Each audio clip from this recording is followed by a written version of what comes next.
ছাত্ৰ-ছাত্ৰীসকল আজি অধ্যায় 9 বংশগতি আৰু ক্ৰমবিকাশ অৰ্থাৎ হেৰিডিটি এণ্ড ইভলিউশ্যন চেপ্টাৰটোৰ দুটামান প্ৰশ্ন লৈ যিটা বহুত ইম্পৰ্টেণ্ট।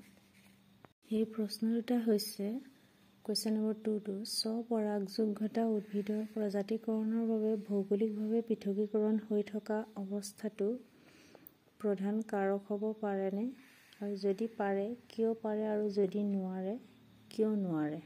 উক্ত প্ৰশ্নটোৰ উত্তৰ এনেধৰণৰ হ'ব: স্বপৰাগযোগ ঘটা উদ্ভিদৰ প্ৰজাতিকৰণৰ বাবে ভৌগোলিকভাৱে পৃথকীকৰণ হৈ থকা অৱস্থাটো প্ৰধান কাৰক হ'ব নোৱাৰে, কাৰণ স্বপৰাগযোগে উদ্ভিদৰ অপত্যজনত কোনো ধৰণৰ প্ৰকাৰণৰ সৃষ্টি নকৰে, আৰু এনে উদ্ভিদে পুনঃ প্ৰজননৰ বাবে আন উদ্ভিদৰ ওপৰত নিৰ্ভৰ নকৰে।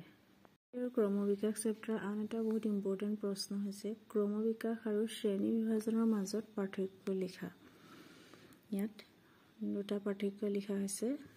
ক্ৰমবিকাশৰ মাধ্যমেৰে নতুন প্ৰজাতিৰ সৃষ্টি হয়, অন্যহাতে শ্ৰেণী বিভাজনৰ দ্বাৰা জীৱসমূহক ভাগ কৰা হয়। দ্বিতীয় পইণ্টটো হৈছে ক্ৰমবিকাশৰ মাধ্যমেৰে জীৱসমূহৰ বিৱৰ্তন হয়, অন্যহাতে শ্ৰেণী বিভাজনৰ দ্বাৰা জীৱসমূহৰ চাৰিত্ৰিক বৈশিষ্ট্যৰ ওপৰত ভিত্তি কৰি ভাগ কৰা হয়। একেধৰণৰ আন এটা প্ৰশ্ন হৈছে অযৌন প্ৰক্ৰিয়াৰে বংশবিস্তাৰ কৰা জীৱৰ মাজত প্ৰজাতিকৰণৰ বাবে ভৌগোলিকভাৱে পৃথকীকৰণ হৈ থকা অৱস্থাত প্ৰধান কাৰক হ'ব পাৰেনে, যদি পাৰে কিয় পাৰে, আৰু যদি নোৱাৰে কিয় নোৱাৰে।